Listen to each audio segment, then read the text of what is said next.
কিরে ভাই, আজ তো বছরের শেষ দিন, চ পিকনিক করি। উফ, হাতে টাকা পয়সাও নেই, এবার পিকনিক করার কথা বলছি। কিছু একটা বাহানা দেখাতে হবে যাতে আমার পিকনিক না করতে হয়।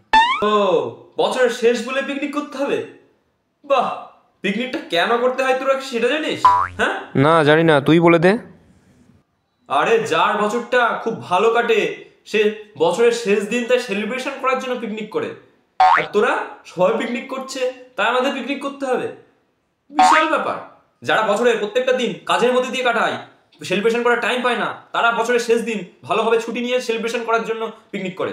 আর তোরা তো সারা বছরই ফ্রি থাকিস, সারা বছরই তোরা সেলিব্রেশন করিস, তাহলে তোদের আবার বছরের শেষ দিন সেলিব্রেশন করার মানেটা কি? হ্যাঁ, অত ঘুরিয়ে বলার দরকার নেই, বলে দে আমার টাকা পয়সা নেই। দেখ, টাকা পয়সা নিয়ে কখনো কিন্তু আমাকে খোটা দিবি না। এমন দিন হয়েছে যে আমি বিনা টাকা পয়সা দিয়ে পিকনিক করেছি? হ্যাঁ, আরে তুই তো টাকা পয়সা দেওয়ার ভয়ে কোনোদিনও পিকনিকই করলি না, তুই যে কি পণ সেটা আমরা কি জানি না? হ্যাঁ।